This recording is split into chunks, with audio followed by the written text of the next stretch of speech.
Channel પર આપનું સ્વાગત છે। હું છું હાર્દિક મોદી। ગુજરાતમાં પેટ્રોલ ડીઝલની અછત ન સર્જાય તે માટે સરકાર સજ્જ છે। સીએમ ભૂપેન્દ્ર પટેલે પેટ્રોલ ડીઝલના જથ્થાનું મોનિટરિંગ કરવા આદેશ આપ્યા। દરરોજ કંટ્રોલ રૂમ દ્વારા પેટ્રોલ અને ડીઝલની સમીક્ષા કરવામાં આવશે।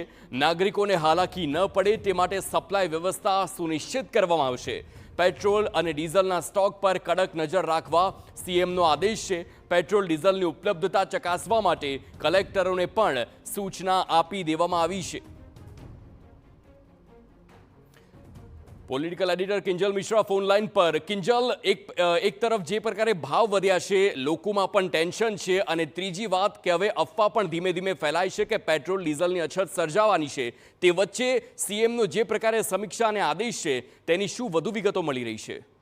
देखो, स्वाभाविक है कि वर्तमान जो स्थिति है तेनी अंदर पेट्रोल डीजलनी जे अछत है ते तो सर्जावानी है, परंतु कोईपण प्रकारना जे कही शकाय कि अफवाओ न फैलाय अथवा तो संग्रहखोरी न थाय ते माटे मुख्यमंत्रीए एक कमिटीनी रचना करी छे। सीएसની અધ્યક્ષતામાં એક કમિટી બની છે કે જેની અંદર તમામ જે કલેક્ટરો છે તેને સતત મોનિટરિંગ કરવાનું પણ કહેવામાં આવ્યું છે। ખાસ કરીને જો વાત કરવામાં આવે તો જે પેટ્રોલ ડીઝલનો સંગ્રહ ન થાય, એક તરફ આપ જુઓ તો કંપનીઓ દ્વારા જે ક્રેડિટ ઉપર પેટ્રોલ ડીઝલ આપવામાં આવતું હતું, અલગ અલગ પેટ્રોલ પંપ પર તે બંધ કરી દેવામાં આવ્યું છે।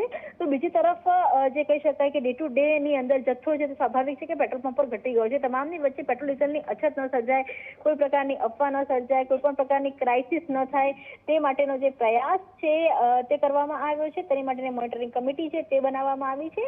સતત સીએસના અધ્યક્ષાને એ કમિટીનું મોનિટરિંગ થશે અને કોઈ પણ ચાહે જો સામાન્ય લોકો હોય કે પછી પેટ્રોલ ધારકો હોય એ જો ક્યાંય પણ સંગ્રહખોરી કરતા હશે તેની સામે એક્શન લેવાશે તે પ્રકારની અત્યારે એક જે કઈ છે તૈયારી છે રાજ્ય સરકાર કરી રહી છે। બિલકુલ, આભાર કિંજલ સમગ્ર માહિતી બદલ। તો પેટ્રોલ ડીઝલની અછત અને તેને લઈને જે આખી કમિટીની હવે રચના કરવામાં આવી છે તે રોજે રોજનું સમીક્ષા કરશે, મોનિટરિંગ કરશે, અને તે વાતનું ધ્યાન રાખવામાં આવે કે લોકો કોઈ પણ પ્રકારની અફવામાં ન આવે, કોઈ પણ પેટ્રોલ પંપ સંચાલક છે તે સંગ્રહખોરી ન કરે, અને તેને લઈને જ જે ગ્રાહક છે, જે સામાન્ય જનતા છે તેને રાહત મળે, તેને લાભ પેટ્રોલ ડીઝલનો અવિરત મળતો રહે તે પ્રકારનું આયોજન થાય, તેના માટે લઈને અત્યારે સમીક્ષા બેઠક સીએમ ભૂપેન્દ્ર પટેલની